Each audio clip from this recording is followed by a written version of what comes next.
Merry Christmas. This is the podcast of all podcasts Christmas special with some of our favorite comedians that are no longer with us. But Merry Christmas. Enjoy. First up, Greg Giraldo. One guy looks at the other guy and goes, Hakuna Matata, motherfucker, from the motherfucking Lion King. Hakuna Matata, motherfucker. What could have possibly preceded that part of the conversation? What kind of what's your favorite Disney cartoon song debate ends up with Hakuna Matata and motherfucker in the same sentence? That must have just built all day long, Nah, that song sucks, man. I like the other one for that. Under the sea, under the sea. Nah, man, Hakuna Matata. Don't be a fucking pussy, all right? It's under the sea, under the sea. Hakuna Matata, motherfucker. I was in a subway the other day. This guy screams across the tracks. He goes, yo, Monica! Yo, Monica! Yo, you got AIDS, yo! And I thought, wow, that's how they tell you? That Michael Moore is right. We have the worst fucking healthcare system. Up in Canada, they call you up probably, right? Maybe an email or something. They don't just hire a Puerto Rican kid to scream across the tracks. What kind of shitty way is that to get health news? Yo, Greg, your cholesterol's high, son. Thank you, Hector. Thank you for taking time out from your busy schedule of barbecuing on the shoulder of the Cross Bronx Expressway and bringing me up to speed on my health status. They have the Puerto Rican Day Parade here in New York every summer. That's pretty exciting, right? Everybody's so proud of their ethnicity in this city. All over the country, people are so proud of what they are. What are you? What are you? But here in New York, you gotta have parades every 2 hours in the summer, Everyone's proud. They gotta march to show how proud they are, It's like 5 hours of gridlock every weekend because it's the Albanian patron saint of cabbage's high holy feast day or some shit. You gotta sit there waiting forever. You're missing your appointments because 5 fat guys in sweatsuits have to walk a paper mache cabbage god up and down Fifth Avenue. The Puerto Rican Day Parade, though, is great. That is a great parade, the Puerto Rican Day Parade. But you never hear the good things. All you hear is the negative things. But what about the positive, empowering messages, particularly to women that come from that parade? Like you're never too fat to wear a tube top. I think that's a message that has to be heard. You always hear that girls feel bad about their bodies because they have to compare themselves to these anorexic actresses and everything. But there seem to be girls out there in that parade that don't, they seem immune to that shit. I don't know. They're like, my shit looks good. My shit looks good, And even if they're 300 pounds, they don't have to rule out the denim micro mini skirt. They hop on the back of their boyfriend's ninja motorcycle with their ass all hoisted up in the air. Thong is sticking out. It's not even one thong. It's like 3 thongs all knotted together.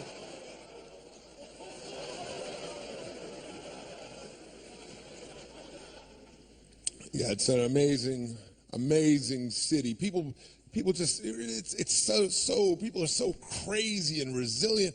The plane crashes here in the Hudson River. Plane crashes in the Hudson. In the rest of the country, this is like a heroic deed, Here in New York, like, what the fuck? There's traffic, some dude. Couldn't he have crashed in Connecticut or some shit? He's got to...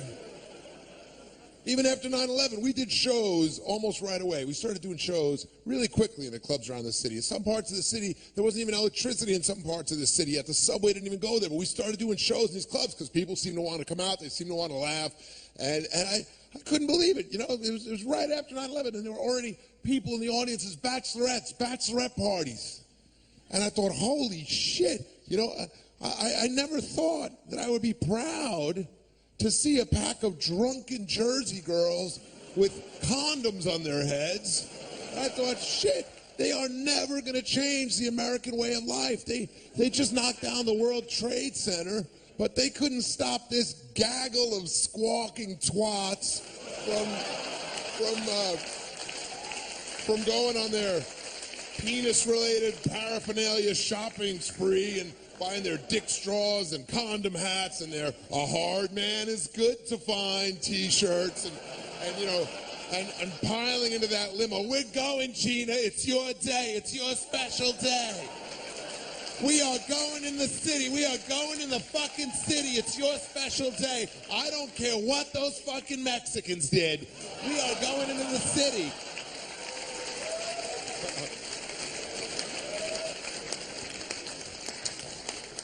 You know, when I travel around a lot, and sometimes I can't tell the different kinds of sense of humor. When people are too nice, I don't know if they're fucking with me or if they know me from the roasts and they're trying to roast me. I was checking into a hotel recently, and the girl behind the counter says, "We need to get you in a handicap room."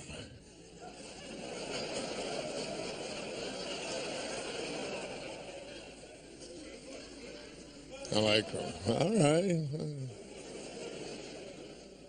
Zinger. But it turned out she was trying to hook me up with a bigger room. Like, in this hotel, the handicap room is like the big room. That's how you know you're staying at some quality places. When the handicap room is their version of the presidential suite, you know. Your room is ready, sir. But, I didn't really appreciate it enough at the time, so every time I walked past her, I felt like I had to really show some appreciation. So I'm like, thank you, what a room, thanks. Really is everything you said it would be and more. I never imagined that one day I might shit with my feet 3 inches off the ground. Very nice. That little waist height peephole is very helpful. Oh, hey, these balls don't seem threatening at all. Come on in. Oh, are you housekeeping? Come on in. How come when you put the do not disturb on the door, that doesn't seem to apply to the housekeeping? Or the housekeeping, I have the fucking do not disturb sign on housekeeping. Who else is it intended for? Pretty much you were the only person I thought might swing by. I'm in a fucking hotel. It's not like I invited a whole crew of people to come over and then changed my mind at the last minute. Nah, you know what, on the other hand, I got a bunch of old friends coming over at 7 a.m. You know what? Maybe not. I saw one of those Hummers, those giant Hummer cars with handicap tags on it. Yeah. I thought, wow, I never realized that being an asshole was technically a handicap. But who knows?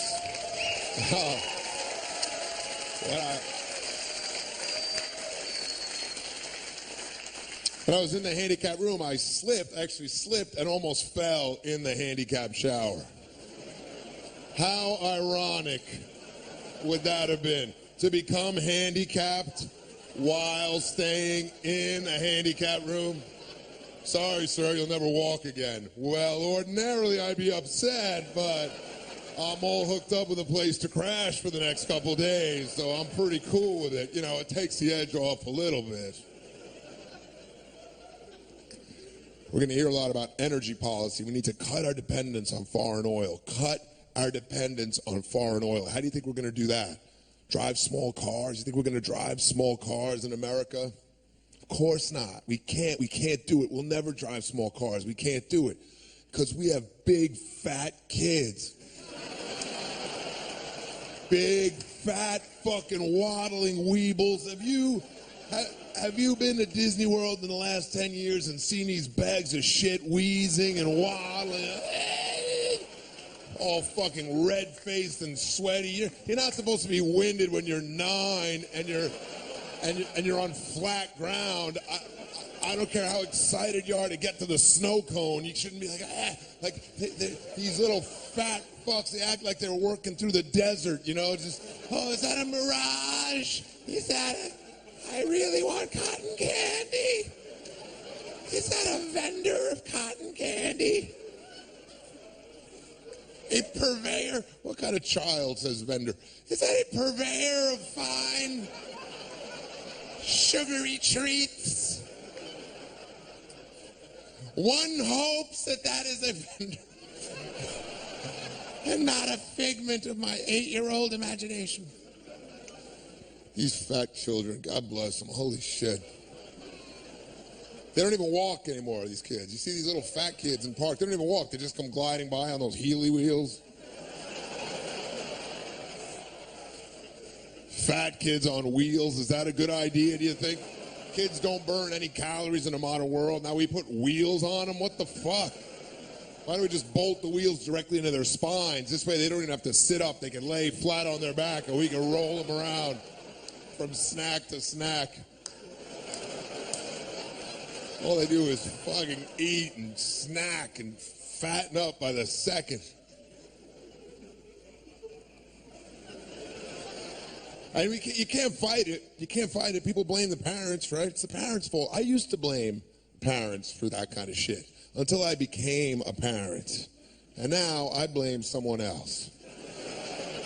Because you can't battle the American junk food industry. They have cartoons and movies and all kinds of shit that are sponsored by their double sugar smacked crack pops or whatever the fuck they sell for these kids.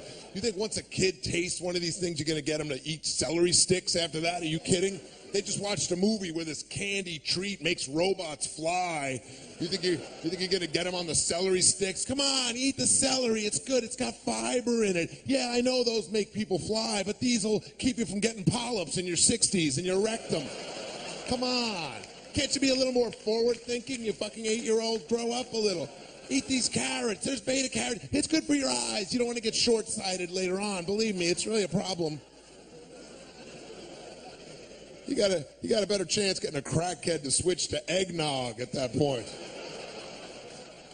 This whole generation of kids is fucked up. I don't know what we've done to them. Every one of them's got breathing disorders and allergies to everything, and fuck, they're all on pills. And when I was a kid, if you had asthma, people beat the shit out of you. Because it was unusual. Nobody had it, so people picked on you. Now, every kid's got some sort of apparatus and, helmets and pills and all kinds of shit. They pick on the kid that doesn't. Hey, check out the nose breather. Ha! Why don't you walk up some stairs, faggot? Next is Patrice O'Neal. If you didn't have to give up that power that you have, which is our weakness. That's our weakness. It's very difficult. I'm telling you, man. Like, I don't want to be with other women, ever. Like, I want to just walk down the street and go, I never need to look at another woman again because I'm with the last woman I'm ever going to be with. And I'm like, but it ain't real. It's just... Like, no guy wants to cheat and hurt his woman, man. That hurts. First of all, think about what cheating is for a second, ladies. Cheating is a man. He sneaks out of his own house to go, find some happiness behind your back so your feelings aren't hurt.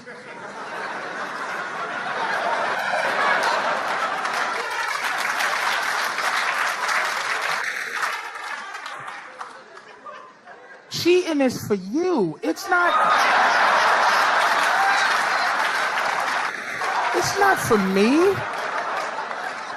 We don't want to hurt you. If you give a lie detector test to a man and a woman and ask them the same questions, man, we would pass them both up to a point where it's like, hey, ask a woman, you love your man, you love your family, you love your home, you love what you built? Yep. All right. You see Brad Pitt or Denzel Washington or whatever standing there, would you risk everything you built with your man just to sleep with him? And women, look, they'll go, nah, I wouldn't. And they'll pass the test. They'll be like, they look good, but I wouldn't. Ask guys the same thing, boom, love your woman, the kids, the house. Yeah. You see that girl passed out behind the dumpster?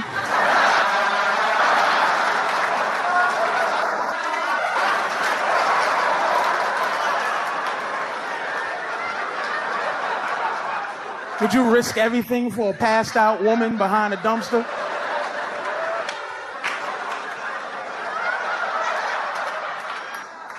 I don't want to, but look at her with garbage on. She looks so cute with garbage on. You ever discuss threesomes, gorgeous? You never had a threesome discussion with your man after 10 years? Like, just even talk to him about it. Just to talk. Like, because it'll make him, wouldn't just a nice threesome talk make you feel like, oh man, just cool that she lets me get a little bit of that evil out, right? And by the way, ladies, a threesome is 2 girls and a guy. The girls be thinking, what about 2 guys and a girl is a train? That is me and him. I don't even know him.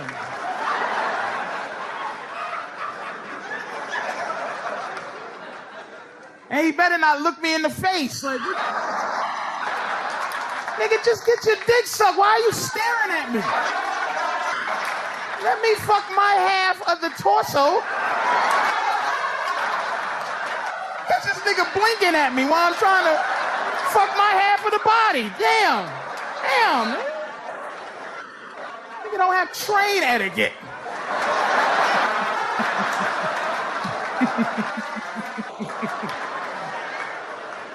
You don't understand that, right? Women don't relate to that crap because you don't understand how much, to get sex for a guy, man, it's hard. It's harder to get sex than it is to find love. I swear to God. Women hold down, you gotta be smooth to get, I'm telling you, to get through that because women are like the beef eaters from England with the big hats and them dudes be, who goes there? You trying to like charm your way into the palace and you just be like, tickle, tickle, baby, tickle, tickle. And she's just, you're not gonna get through. Oh, come on. And that's skill. Women you don't have it because you don't need it. You don't have to have swagger to get some tonight. You don't. You can just point at it. You can look at a guy, right, catch his eye and go like this and he go, me, and then you just point right there. And don't be sexy. Don't be like, ooh, just, and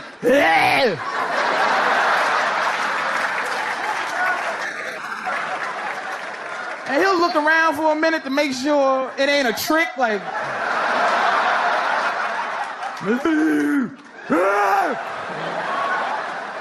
Monsters is giving up pussy, man. What I'm gonna do? What I'm gonna do? Say no?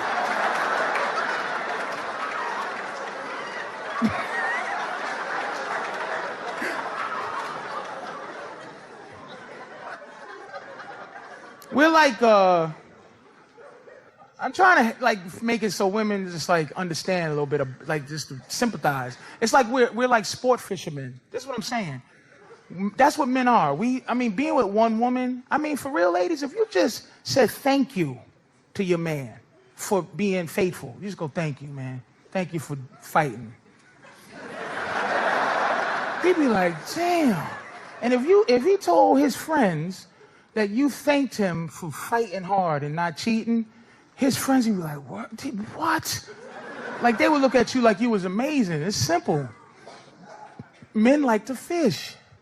And sport fishing is different from catching fish for food. You just get it, you catch it, and you show your friends.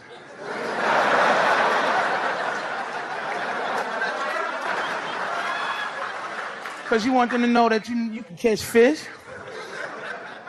You take a couple of pictures so you can show people the fish that you have the ability to catch. And then you release it back into the water. But a lot of women in here, you have boyfriends or husbands, you were fish that jump back on the boat and just was like flapping, looking at me like, hi, I was wondering if you're gonna be fishing here again next week. Like,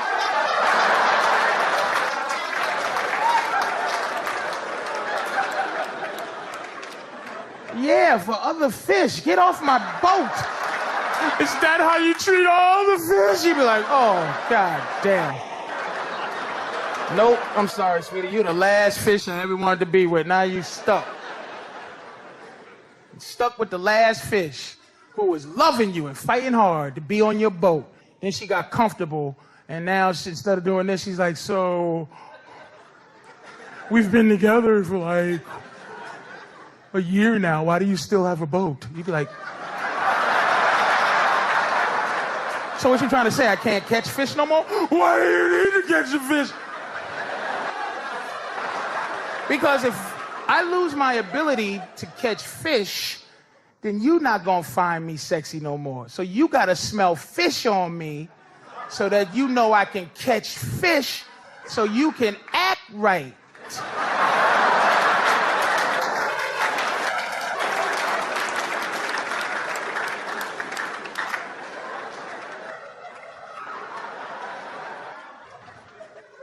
That's like, guys, you meet your girl, she was a hoe.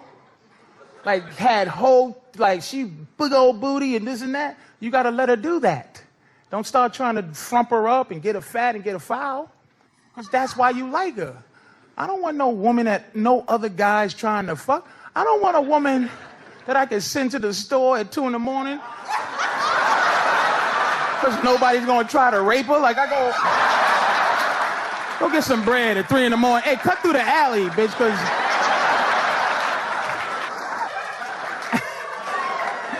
Because I talk to the junkies. They don't want it. They don't like it.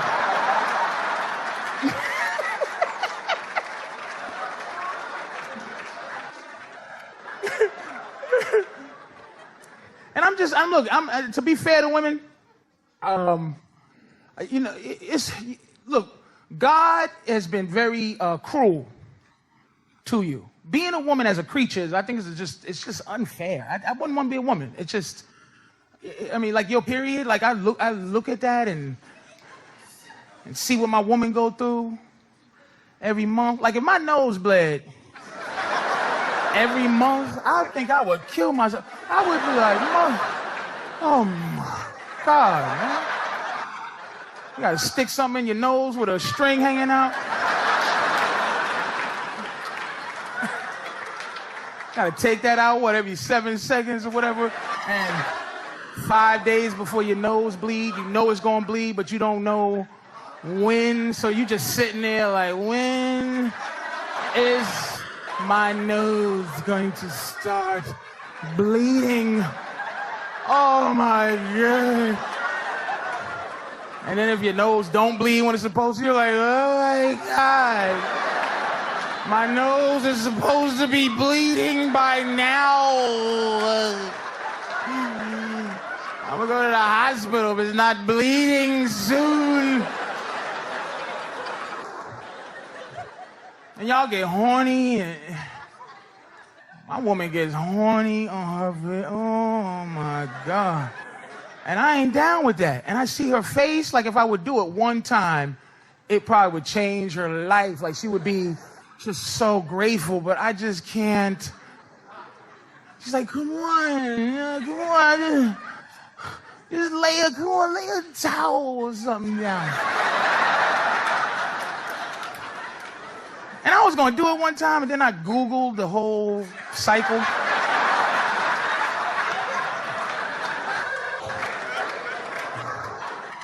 It's all kind of stuff. I sharpen the mop stick. Every month I just poke. I go, yeah, get back. Yeah, back. Get in the closet. Get out of here. Sliding some raw meat under the door. Eat that for a week. Ah, get back.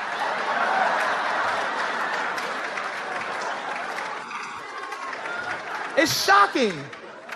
Like I know, look, like I said, I'm 40. I can feel my sex drive, right? I still love women, but I don't feel like having sex like that.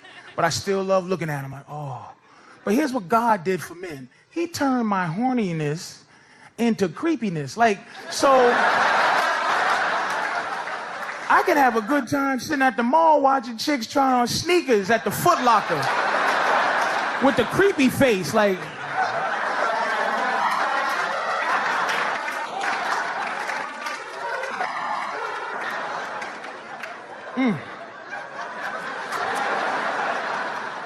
I'm good for the day. But women, you don't get creepy. You get hornier as you get older. It's weird. You want to do all your sexing between the ages of 30 and 50. That's when you want it. But here's how sad things are. The value of vagina is only good from 18 to 29.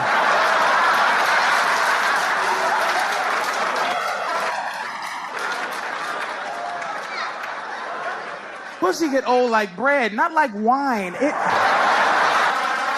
I don't want the waiter to bring me a vintage glass of twat. You'd be like, would you like a 52 stinky vagina from the funk region? You'd be like, ugh, nigga, you ain't got a better year than that. You ain't got an 89 down there? Give me an 89. I don't care what it is. Water, just 89. I'm not saying you're not sexy if you 40 or whatever. The wonderful Mitch Hedberg.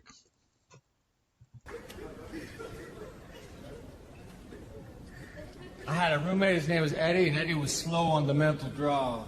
I was writing a letter, I had a problem. I said, Ed, how do you abbreviate Arkansas? He said, I don't know. Just start spelling it, then quit.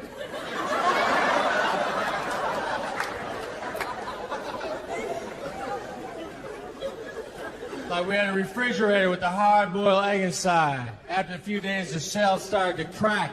Eddie's first comment was, man, this guy is a survivor.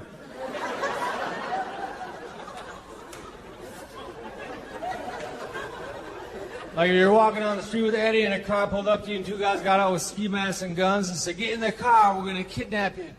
Eddie would have said, shotgun. I'd have been in the back seat with the other kidnapper. He called it.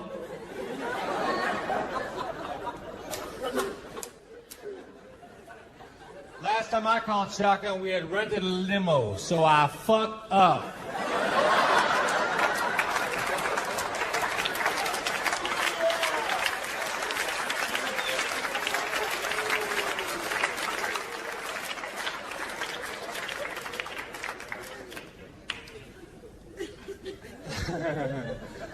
I'm just trying to be likable up here now.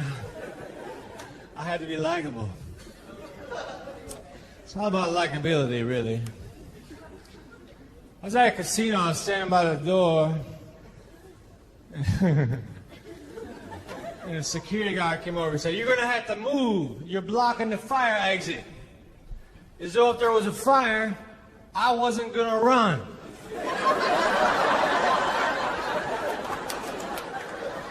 If you're flammable and have legs, you are never blocking a fire exit.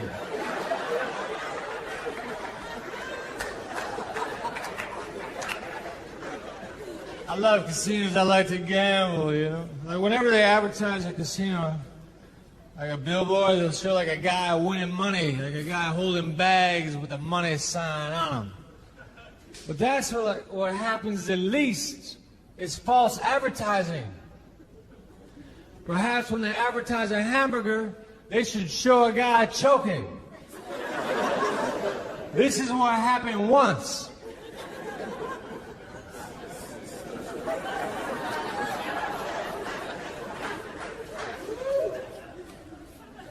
I got my hair highlighted because I thought some strands were more important than others.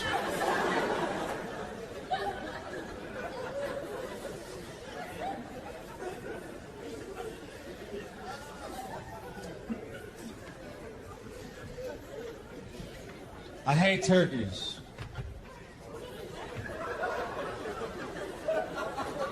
If you go to the grocery store and you stand in front of the lunch meat section for too long, you start to get pissed off at turkeys.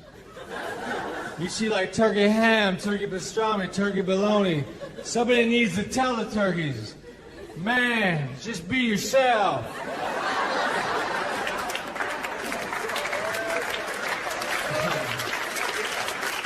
I already like you, little brother. You do not need to emulate the other animals. You got your own thing going. I used to draw you. You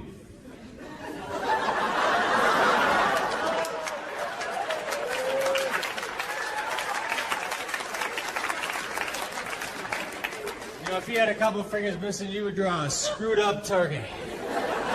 That turkey was in an accident. If I had none of my fingers missing, I wouldn't type any slower.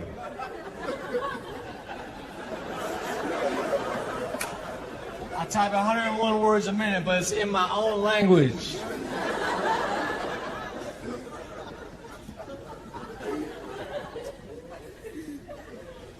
I used to do drugs. I still do, but I used to too.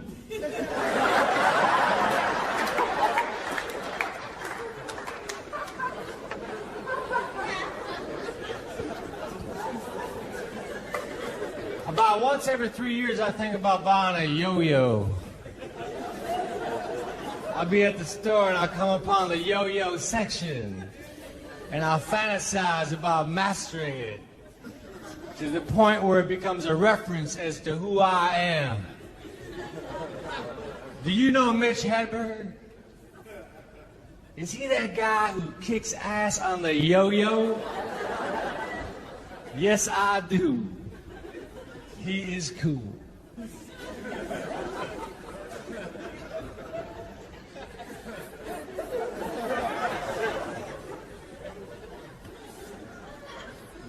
I go to a lot of bars when I'm on the road. A lot of bars have black lights. So when a bar has black lights, everybody looks very cool. Except for me. Because I was under the impression that the mustard stain came out.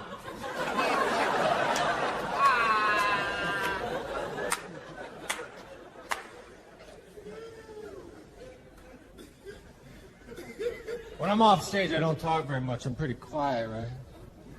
And I hang around people who just talk non-stop. That's all they do is they talk, talk, talk. I can't get a word in edgewise. And when I do, I usually say something like, hey, man, you want some taffy?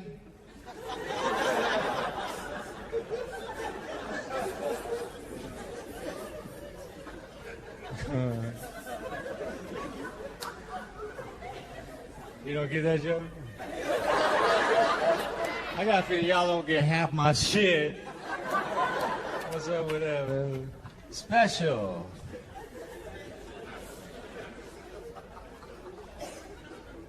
It's all right, though. I'm just trying to roll with it. I smoke cigars occasionally. I don't know a lot about cigars.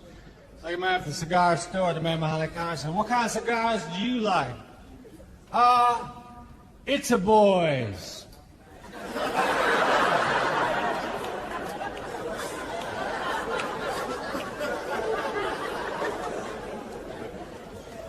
I was at a bar, I was minding my own business, no one was talking to me because I just did a show.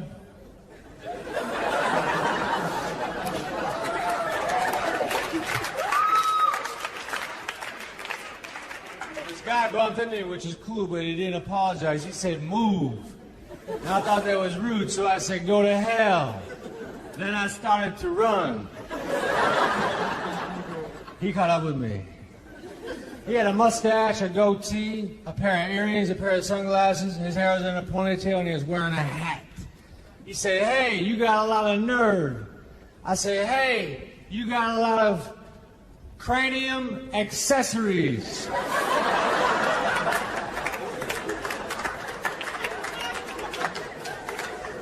This is a smart crowd.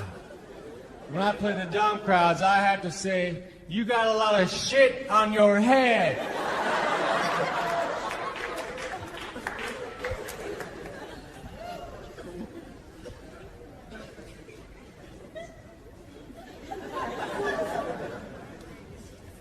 I'm gonna get a little personal towards the last part of the scene. I'm gonna do it from a sitting position. Hedberg sitting on the stage. Personal, you know. People flipping around the channels and say, what the hell?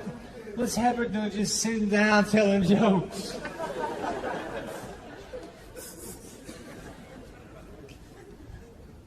acid was my favorite drug. Acid opened up my mind. It expanded my mind.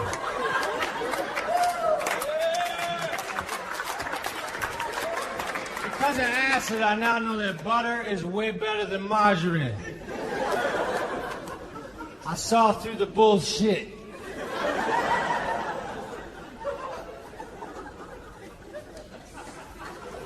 When I was on acid, I would see things like beams of light. And I would hear sounds that sounded an awful lot like car horns.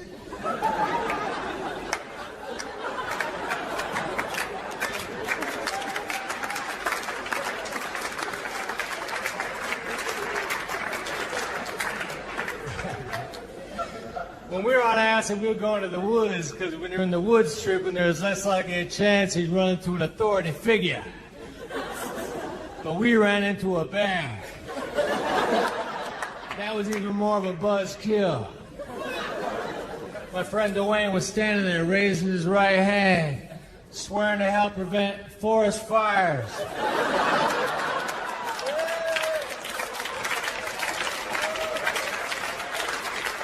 We got him away from the bear. He put his arm around my shoulder. He said, "Mitchell, smoking is way more intense in person."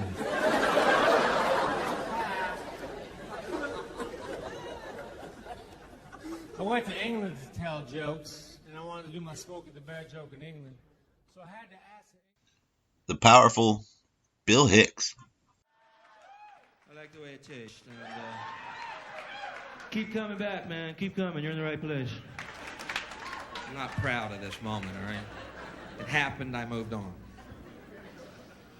You know what I mean, though? We need a new enemy, because we're so miserable in our own lives, we got to keep pointing fingers and blaming. Drugs, yeah, drugs are the enemy. Ooh, what were we thinking? People forget about drugs, man. People forget. People think drugs don't do anything good for us. How many people here believe drugs don't do anything good for us? Someone must. Chicken shit. Yeah, I know, because now they got a beer. I know. If you believe drugs don't do anything good for us, do me this favor, will you? Go home tonight, take all your albums and tapes, okay, and burn them. Because you know what? The musicians who made all that great music, real fucking high on drugs. Shit, the Beatles were so high, they let Ringo sing a couple of tunes. Tell me they weren't partying. We all live in a yellow submarine. We all live... You know how fucking high they were when they wrote that song? They had to pry Ringo off the ceiling with a rake to record that, man. Get Ringo, John. He's got a great tune. Pull him down to the mic. John, get Ringo. He's got a great song about we all live in a yellow tambourine or something. I don't know. Fuck, John, get off the seat. Oh, fuck, just bring the mics up here. We'll sing from up in the clouds. They were real high. Great music. They were high. Drugs had a positive effect. Shall I walk you through it again?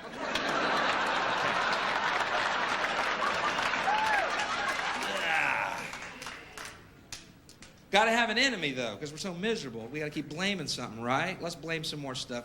Drugs, good. Rock and roll. Every few years, rock and roll becomes the big enemy, doesn't it? Like this Judas Priest trial. Did you follow this? You know the story? Two kids, big fans of Judas Priest, listened to this album and then went out and killed themselves, and the parents sued the band Judas Priest. Okay, first of all, two kids, big fans of Judas Priest, commit suicide. Wow. Two less gas station attendants in the world.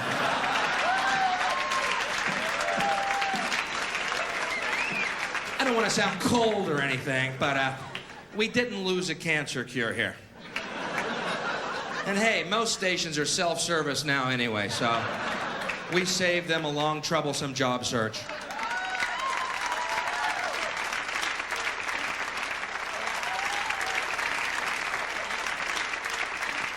But they tried to prove there were subliminal messages on this album telling you to kill yourself. Now, I may be naive, but what performer wants his audience dead?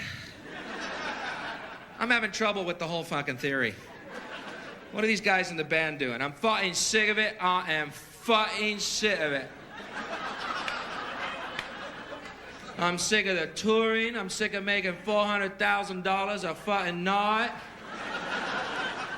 I'm sick of the free drugs, the free booze, and the groupies blowing me dawn to fucking dust.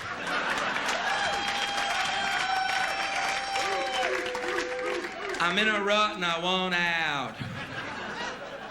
We got all those concerts coming up. I know it sucks. Unless... Ian, Nigel, come here. I just had a fucking idea, man. What if, Ian, let's just say, what if... Open your mind real wide now.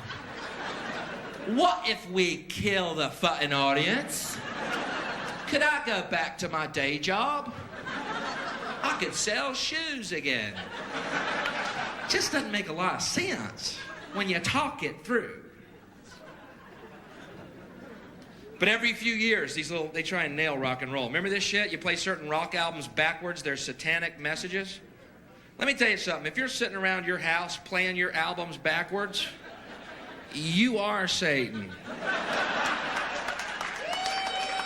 You needn't look any further. And don't go ruining my stereo to prove a fucking point either. Come here, listen. Can you hear that? Listen. Hey, cut it out. That's brand new, man. What the fuck are you doing? No, shut up. Listen real close. Can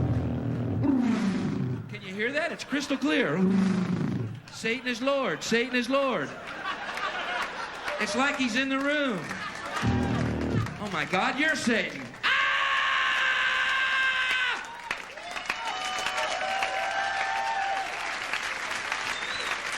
Satan, ruiner of stereos, destroyer of needles. Because, listen, I got an idea. It's time to make a bold admission, all right? Because for the last 10 years, we've seen the rise of conservatives and fundamentalists and other forms of fascist, okay?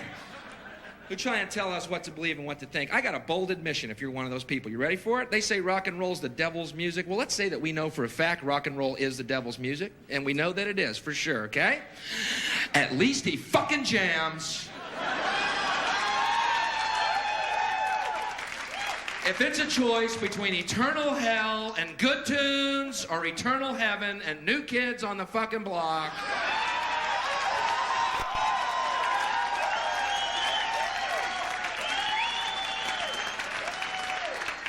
I'm gonna be surfing on the lake of fire, rocking out. But you know, if you play New Kids on the Block albums backwards, they sound better. Gives them that edge they're missing, you know? Put some hair on their balls.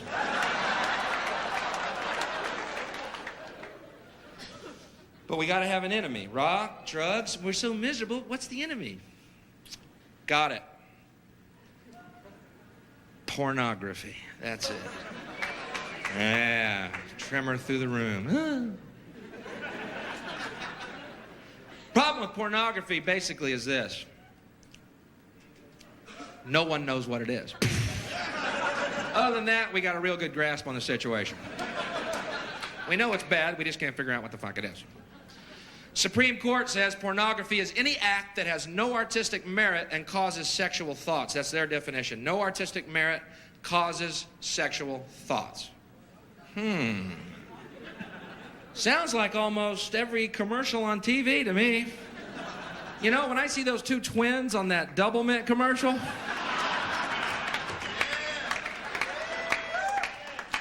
I'm almost embarrassed to tell you this. I ain't thinking about gum. Double your pleasure, double that fun. Yeah, honey, where's the Wrigley's? I feel like chewing on something. Every commercial. Here's a commercial they'd like to do. If they could, they'd do it. Here is the ultimate television commercial, and we might see it one day yet. Here's the woman's face. Beautiful. Camera pulls back, naked breast. Camera pulls back, she's totally naked. Legs apart, 2 fingers right here. And it just says, drink Coke.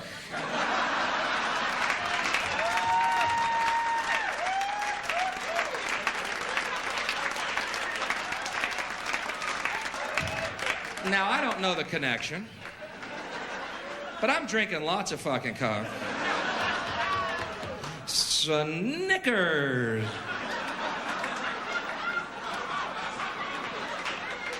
Dr. Pepper.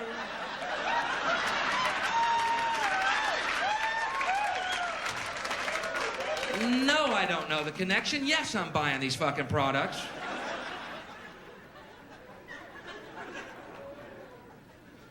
But you know, what does that say about us, man? Causes sexual thoughts as a subject of fear. Causes sexual thoughts. Yeah, so? And what? When did sex become a bad thing? Did I miss a meeting? Playboy, pornography causes sexual thought. Penthouse, pornography causes sexual thought. You know what causes sexual thoughts? When it's all said and done, let's cut to the chase. I'm tired of the debate, okay? I'll clear it up for you right fucking now. Here's what causes sexual thoughts. Having a dick.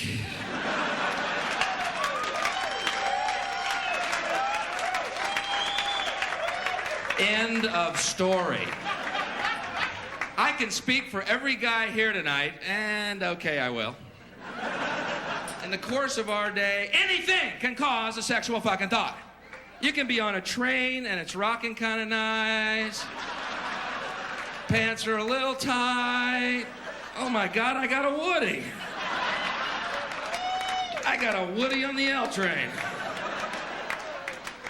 What are we gonna do, ban public transportation? I find it ironic that people who are against sexual thoughts are generally these fundamentalist Christians who also believe you should be fruitful and multiply. Seems like they would support sexual thoughts, you know? Perhaps even a centerfold in the Bible. Miss Deuteronomy. Turnoffs, floods, locusts, smokers.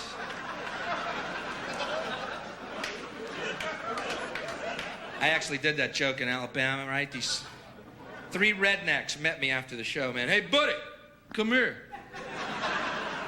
Hey, Mr. Comedian, come here. Hey, buddy, we're Christians. We don't like what you said. I said, then forgive me.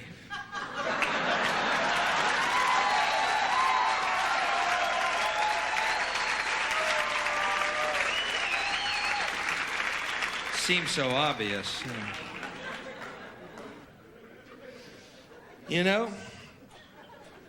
But we gotta have an enemy, man. I'm tired of enemies. I'll be honest with you. I'm sick of enemies. I got no fucking enemies, okay? Okay. It's just a strange world. I don't know what we choose. Why we choose the things we do as a collective. You ever wonder that? You know what I mean? The fact that we live in a world where John Lennon was murdered, yet Milli Vanilli walks the fucking planet, you know? Bad choice. Just from me to you. Wasn't a good one. But isn't that weird? We always kill the guys who try and help us. Isn't that strange? And we let the little demons run amok. Always. John Lennon, murdered. John Kennedy, murdered. Martin Luther King, murdered. Gandhi, murdered. Jesus, murdered. Reagan, wounded. You know. Bad fucking choice.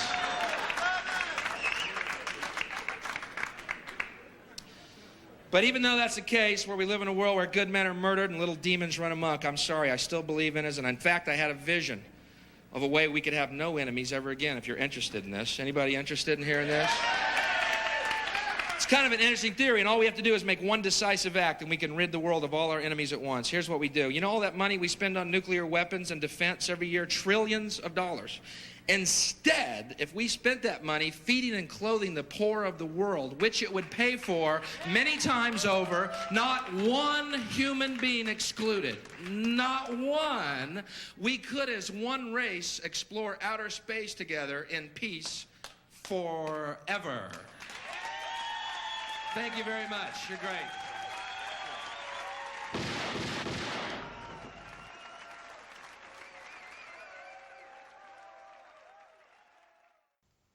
Bernie Mac. Well, yeah. He's like a motherfucker. I'll break your little motherfucking jaw. These little son of bitches something else, man. These little kids tell you what to do. See, now we some punk-ass parents. Parents today, we pussies. Because we weak. We want to be friends. Motherfucker kid tell you, I ain't gonna eat that. What type of shit is that? Motherfucker don't eat. I hope you get dizzy like a motherfucker.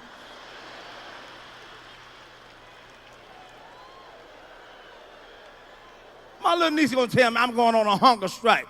Bitch, go ahead on, don't eat shit. I hope when you walk, you just fall the fuck out. Just fall.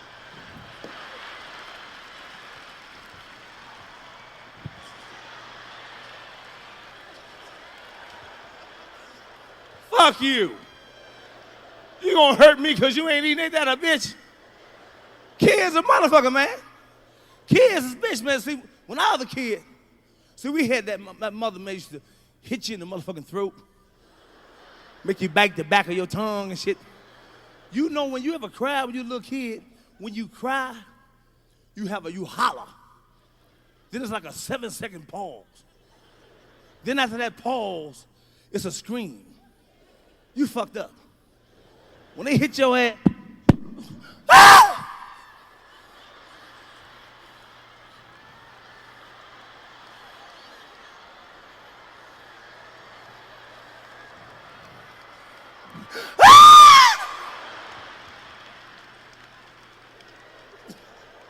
You hurt like a motherfucker. That's how parents used to fuck you up. My mother, my mother, but see, parents back then too, they was fucked up too. They had some fucked up old psychological ass ways, the old fashioned southern ass shit they used to say to you. My mother and them used to fuck over us. Cause they tell my brother and them stupid shit. Go outside and find me something to whip your ass with. And no stupid son of a bitch be all outside looking. I was little, I said, look at this dumb motherfucker. I was about 3-4 years old. I said to myself, I wish my mom would tell me some stupid shit like that. That's when I started cussing. 4 years old. I was about this goddamn tall. My mom said, go outside and find me a switch to whip your ass. You hear what I said? I said, I heard what the fuck you said. My brother said, don't say that, baby. Man, fuck what she talking about. I'm not going out to find a motherfucking thing. She gonna whoop me, want me to do, you do your own goddamn labor. My brother said, don't say that. I said, fuck that, I'm gonna get a whooping anyway. It don't make no goddamn difference. Fuck that. I'm not going to find shit. Oh, man, we all cussed our family out. But we cussed that shit out. We had class about it. When your mom said, take the garbage out. Man, fuck. Fuck. Then she look at you. Pum, pum, pum, pum. Bow. Bow. Yeah, don't lose the beat, motherfucker. Take that garbage out. Oh, they was a bitch. Parents was a bitch back then because they told you stupid shit. They scared the fuck out you. See, now today everybody politically correct. Can't touch a kid, talk to the kid, negotiate. Fuck that. Man, mom and dad used to tell you shit 9 o'clock. My mother used to scare the fuck out you with shit like, when your daddy come home, I'm gonna have him beat your ass. Now go on outside and play. How the fuck you gonna play in a goddamn condition? I be in center field, the ball go past. Catch the ball, Mac. Man, fuck that goddamn ball. I'm gonna get a whooping at 5 o'clock. I can't concentrate, man. Damn that goddamn ball. This some serious shit here. Man, my mama told me that shit at 8:30 in the morning. Man, my whole day was discombobulated. I was so disgusted I didn't know what the fuck to do.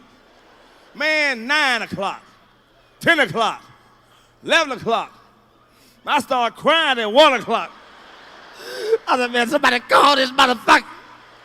I called my father at the job. He said, hello. I said, man, when you coming home, man? Come get this shit over with. This ain't nothing but some stress. And when you nervous, see, kids don't cry no more. You try to be strong. You know you're gonna get a whooping. You try to be strong. You strong until somebody mention that shit. Then tears just come out by a motherfucking self. You be standing there cool, strong.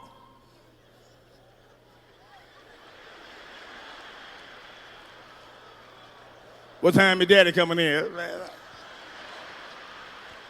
I don't know what time that motherfucker coming in. But God damn it. That's how my mom used to do. Come to school, when they come to school on you, and walk in the door, you be clowning, acting a motherfucking fool. And somebody, mama walk in the door, you look, you sit down quicker than some bitch. And everybody in the class be whispering, who mama that? Who mama that? Who mama that? You can always tell who motherfucking mama it was. They be playing like they busy.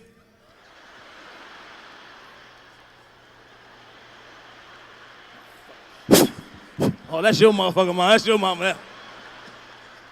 That's your motherfucking mama. But see, we grew up under whoopings, but we all grew up and became good people.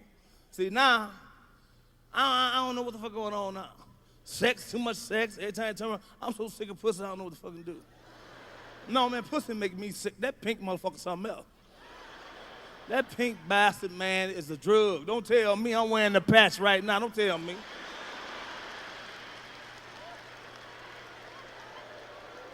I'm telling you like it is. Man, pussy, no.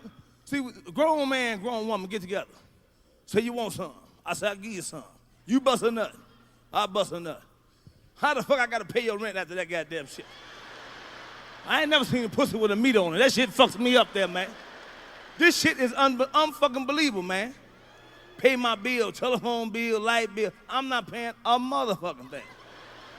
Now, I wish I would get blackmailed. Can't nobody blackmail me. See, that's why I don't fuck around. Cause I don't want no pussy. Can't blackmail me. I'm gonna tell your wife. I'll tell my motherfucking wife. Before I let another motherfucker tell my goddamn wife. Burn, I tell your wife, motherfucker, I tell her myself, I'll go home. Wake up.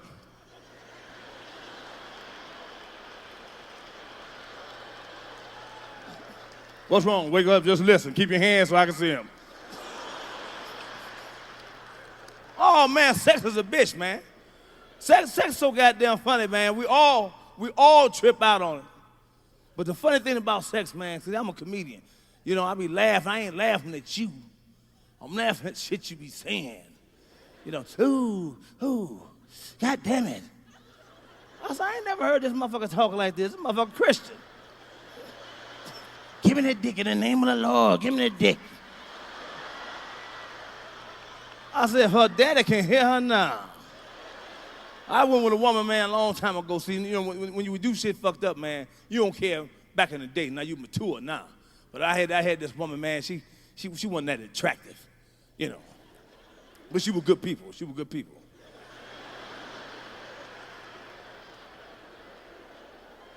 She had a cracked tooth, you know, her tooth. But no, she was good people, though. She was good people. Her tooth was cracked at a 45-degree angle, you know. She was good people, though. She was good people. And you know, when she was giving me mouth to mouth, you know what I mean? And see, back then, you don't give a fuck where you get it from, long as you get it.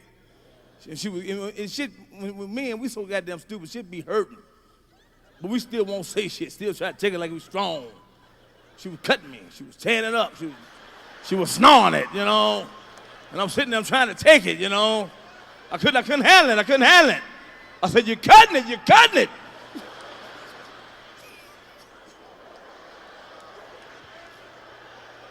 She was good people.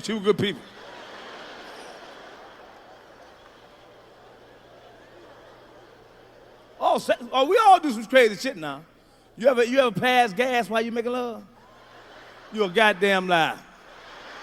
You're a lying son of a bitch. We all hear them pass gas making love, especially men. You ain't said shit. You ever had a woman just break wind when you get in from the back, she just fall, just. You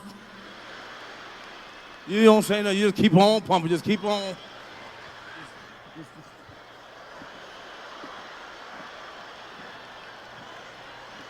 You don't say nothing. When you get in your car, you talk about her ass like a dog. Don't... See you later, Bernie. All right, you stinking ass bitch. Farted all on my dick and shit.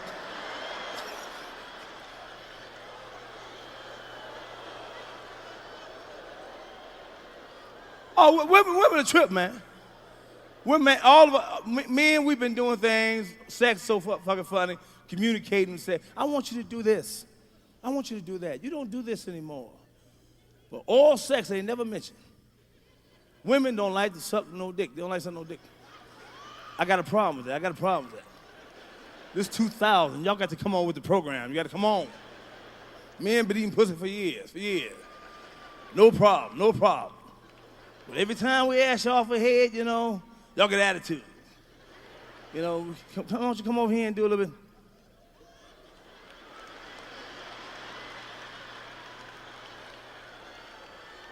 What you want me to do? Fuck it, don't worry about it. I do it myself. That's what you're gonna have to do. Or let your mama do it, because I ain't doing a motherfucking thing. What my mama got to do with it? My mama had her day. She ain't got nothing to do with this shit. Women is funny, man. But all of us in here scared of women. I've been married 25 years. For some, my wife married about 5. She about right here. Let me see them. You thought about it too, motherfucker. You thought about it. You know, I ain't never hit my wife. I swear to God, I ain't never hit, but I thought about it. You know, and if I did drugs or something this one time, I have an excuse. I'll fuck my wife up, man, I'm telling you. Cause that son bitch, man, she know I ain't going nowhere, man. When women know they got you, 25 years, she was 15, I was 16, she know I ain't going nowhere. Now she be talking all smart, so y'all clapping. So that's beautiful, ain't it? Yeah, I know it's beautiful, yeah, motherfucker. That little son bitch think she own me, man. Be talking all smart, you know, telling me what to do. You know, yeah, I know she is. But see, black women want to be your mama, your daddy, your pastor, your counselor, policeman. You know, they want to be the dick. Yeah, we are. Y'all ain't right shit. I know they want to be your wife. They want to tell you what to do. My wife gonna tell me one day. I said, babe, I'll be right back. She said, you ain't going nowhere tonight. I said, you want to see my motherfucking birth certificate? I'm growing like a son bitch. She said, well, take your punk ass out and see what the fuck gonna happen to you. Now, for some reason, when she said that, I knew she wasn't playing. I got nervous like a motherfucker, you know.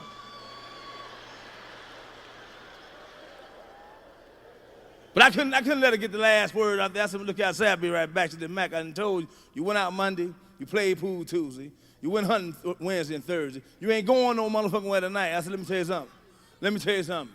I said, watch, see if I go. Yeah, I went. Shit. I mean, you don't tell me where the fuck I went. I'll bust your head to the white meat. You don't tell me where the fuck I went. Matter of fact, you look just like her motherfucking ass. Come close and see once you leave, baby, the motherfucker bleed. Goddamn, I'm sick of your ass too. You look just goddamn like. Ralphie May.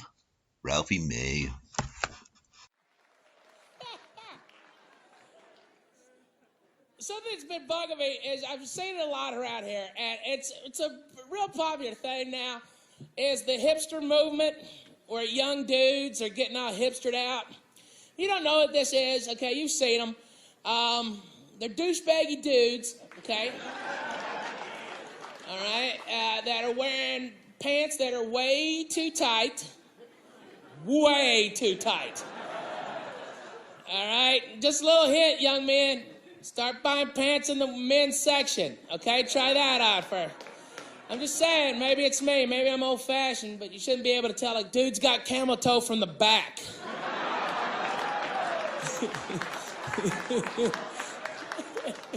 Hey, bro, I saw your nuts. Yeah. From behind. Yikes. I know, it's stupid. Yeah. I know, and I was always some dude in tight pants mad at me. Fuck you, fat guy. I look good. All right, don't listen to me. I hope you get a yeast infection. How you like that? I hope you get a yeast infection. Yeah.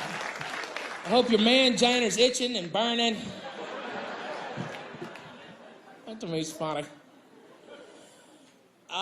They get all worked up. What I don't care for, what I really don't like, is that they're wearing these big dumb hoop earrings. You know, where they got a hockey puck in their ear. Does that bother anybody but me? It's so gross. Oh! Stupid hockey puck in your ear. You fucking gross me out. So gnarly. Ugh. What makes that? I mean, who decided that was a good look? You know, hey, I'm gonna put a fucking ashtray right there in my ear. It's so gross. It's all stretched out. You do know, guys, that's not coming back, right? You don't take the ashtray out to the next day. Oh man, I can't even fit my hockey puck in it now. It's all shrunk back up. You know it stinks too. Ugh. You know it does. It smells like bologna and fucking belly button lint. Gnarly. It's always white people too. Sorry your mama didn't read to you, but get shit out of your ear. Gotta man up sometime, you know? Can't just go like that. It's either white people or Mexicans that think they're white. You know what I'm talking about. Mexicans will tell you, they're like, look here. Oh, you think you're white, bro? Okay, go to a bank, they'll tell you. Every time I mention that it's only white people that do that, some white dude with one of them big dumb hockey pucks in his ear will come up to me. Bro, this started in Africa. Yeah, but you don't see black guys with that shit in their ears now, do you? No. Black people don't do that. Because they learned. Their grandmama told them the truth. That's how black people got caught in Africa. They grabbed him by the jug handle right there. They got him by the jug handle. Get your ass over here. They got him by that jug handle. Now, some people are upset with me. That is not PC, okay? Ralphie, are you saying that the reason black people got caught and put into slavery was because somebody caught them by their jug handle? Yeah. That's exactly what I'm saying. Got them right there by the earlobe, the jug handle earlobe. Okay, your hypothesis is that there was a bunch of white people that were faster than black people. What makes more sense, your theory or mine? Mine. Mine's based somewhat in reality. I ain't never met a bunch of white people faster than black people. Stop.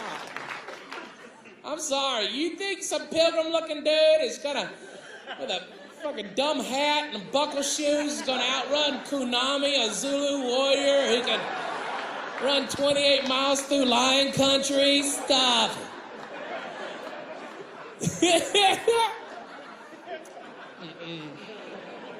That is not happening, Jack.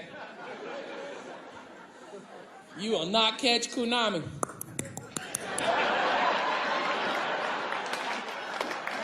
Unless you get him by his jug handle.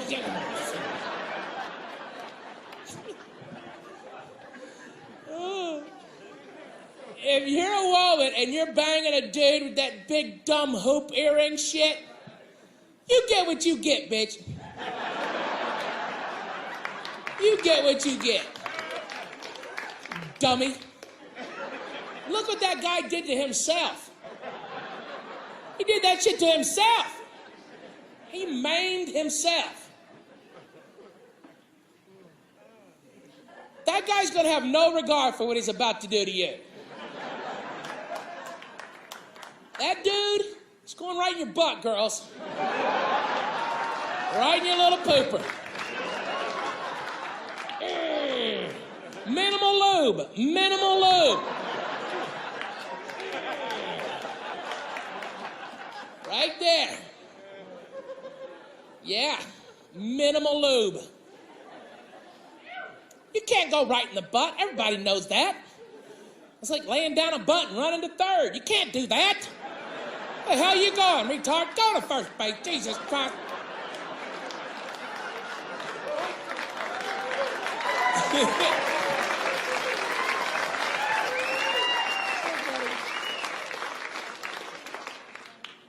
And then they've got the dumb beards. The big dumb beards is what they're wearing now. Okay, if you're like a construction worker or a mechanic, You know, a biker, a football player, a felon.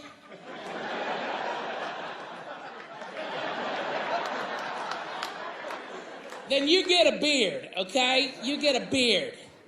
If the worst thing you've ever gone through is having to sleep outside a Best Buy for 2 nights while you wait on Call of Duty Black Ops, you don't get a beard. I'm sorry. I'm calling bullshit. You do not get a beard. Guys with beards, when I see young men with beards, I think to myself, there's a guy who hadn't had a woman on his face in forever.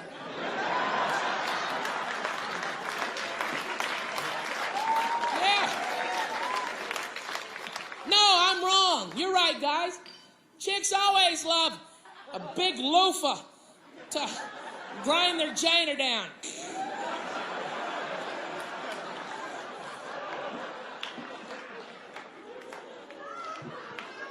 Shave your dumb beards. Or don't boo-hoo, you can't find a job, stupid.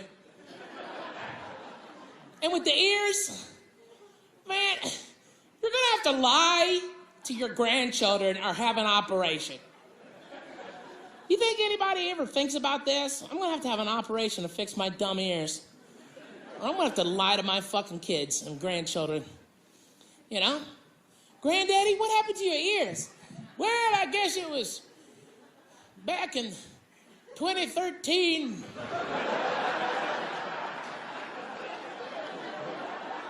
I was living in Silver Lake, a hip, cool part of Los Angeles. I just gotten off work at the Starbucks. I was wearing my best tight jeans, a cute little set of burgundy capris.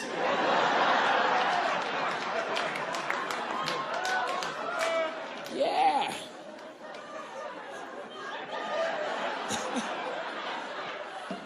I was on my way to a Mumford & Sons concert.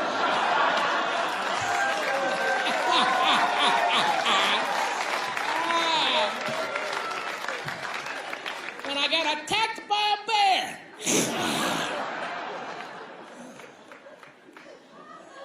Lie to your kids, grandchildren. So funny. Last year was a tough year for me as a comedian, you know. Everybody was political. Everybody was mad at each other. I don't know if y'all felt that too, but I mean, there was a real line between, everybody. And people got really worked up, man. I mean, Last but not least, George Carlin. Merry Christmas. But in the bullshit department, a businessman can't hold a candle to a clergyman. Because I got to tell you the truth, folks. I got to tell you the truth. When it comes to bullshit, big time, major league bullshit, you have to stand in awe. In awe of the all-time champion of false promises and exaggerated claims, religion. No contest. No contest. Religion easily has the greatest bullshit story ever told.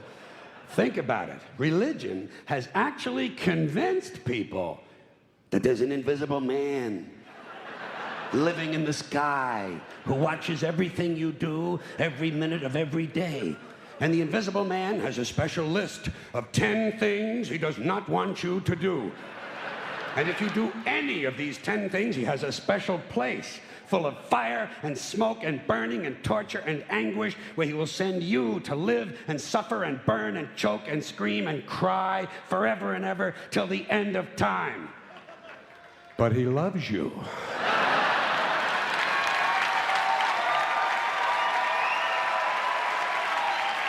He loves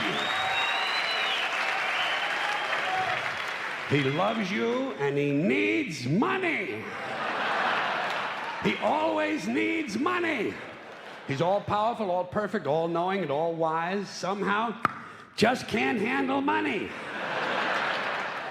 Religion takes in billions of dollars. They pay no taxes, and they always need a little more. Now, you talk about a good bullshit story. Holy shit.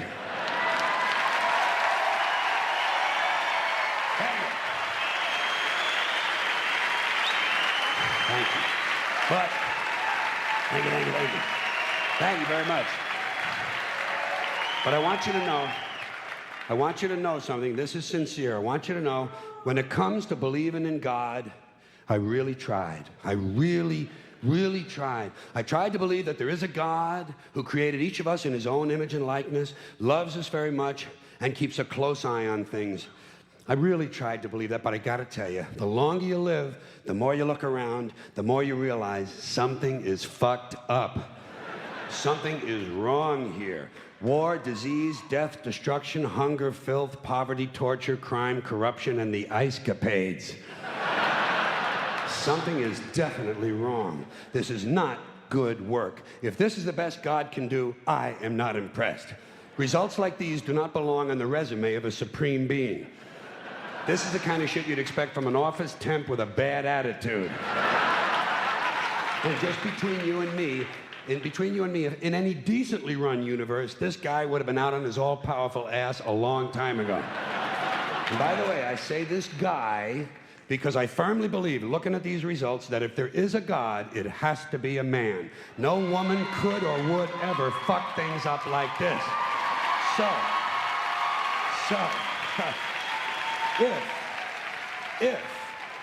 If there is a God, if there is, I think most reasonable people might agree that he's at least incompetent and maybe, just maybe, doesn't give a shit.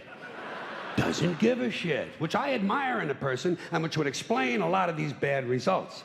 So rather than be just another mindless religious robot, mindlessly and aimlessly and blindly believing that all of this is in the hands of some spooky, incompetent father figure who doesn't give a shit, I decided to look around for something else to worship, something I could really count on. And immediately, I thought of the sun. Happened like that. Overnight, I became a sun worshiper.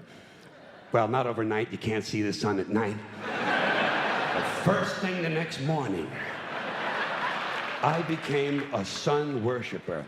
Several reasons. First of all, I can see the sun. Okay? Yeah. Unlike some other gods I could mention, I can actually see the sun.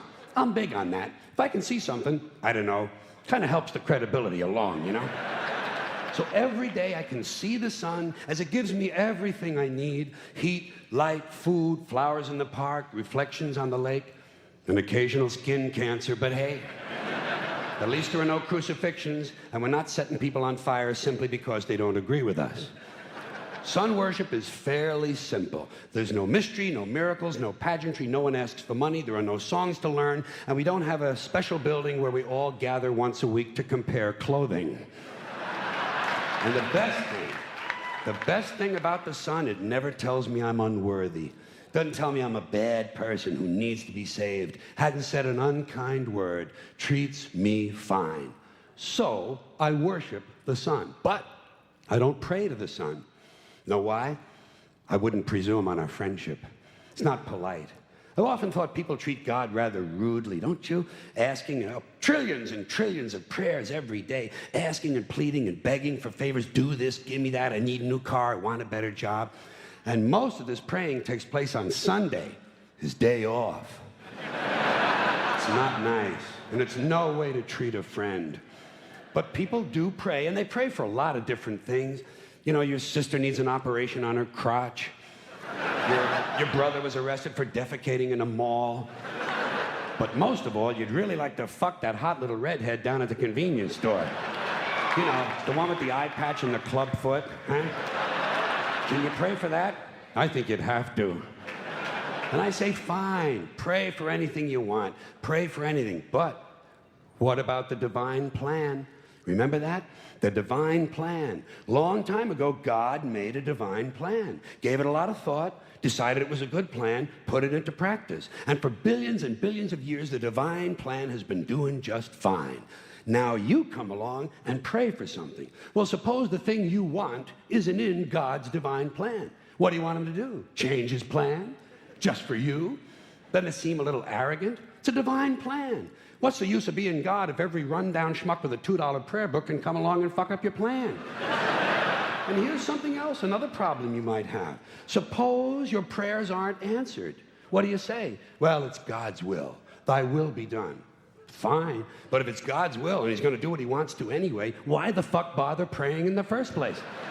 Seems like a big waste of time to me. Couldn't you just skip the praying part and go right to his will? It's all very confusing. So to get around a lot of this, I decided to worship the sun. But as I said, I don't pray to the sun. You know who I pray to? Joe Pesci. Joe Pesci. Joe Pesci. 2 reasons. First of all, I think he's a good actor, okay? To me, that counts. Second, he looks like a guy who can get things done. Joe Pesci doesn't fuck around. Doesn't fuck around. In fact, Joe Pesci came through on a couple of things that God was having trouble with. For years, I asked God to do something about my noisy neighbor with the barking dog. Joe Pesci straightened that cocksucker out with 1 visit. It's amazing what you can accomplish with a simple baseball bat. So I've been praying to Joe for about a year now. And I noticed something. I noticed that all the prayers I used to offer to God and all the prayers I now offer to Joe Pesci are being answered at about the same 50% rate. Half the time I get what I want, half the time I don't. Same as God, 50-50. Same as the 4-leaf clover and the horseshoe, the wishing well and the rabbit's foot. Same as the mojo man. Same as the voodoo lady who tells you your fortune by squeezing the goat's testicles. It's all the same, 50-50. So just pick your superstition, sit back, make a wish, and enjoy yourself. And for those of you who look to the Bible for moral lessons and literary qualities, I might suggest a couple of other stories for you. You might want to look at the 3 Little Pigs. That's a good one. Has a nice, happy ending. I'm sure you'll like that. Then there's Little Red Riding Hood, although it does have that X-rated part where the big bad wolf actually eats the grandmother, which I didn't care for, by the way. And finally, I've often always drawn a great deal of moral comfort from Humpty Dumpty. The part I like the best, all the king's horses and all the king's men couldn't put Humpty Dumpty back together again. That's because there is no Humpty Dumpty and there is no God. None, not one, no God, never was. In fact, I'm gonna put it this way. If there is a God, may he strike this audience dead. See, nothing happened. Nothing happened. Everybody's okay. All right? Tell you what. I'll raise the stakes. I'll raise the stakes a little bit. If there is a God, may he strike me dead. See? Nothing happened. Oh, wait. Got a little cramp in my leg. And my balls hurt. Plus, I'm blind. Oh, now I'm okay again. Must have been Joe Pesci, huh?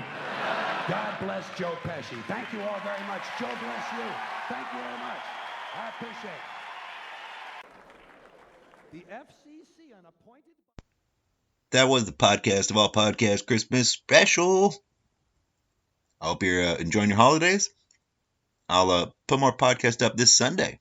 Regular ones.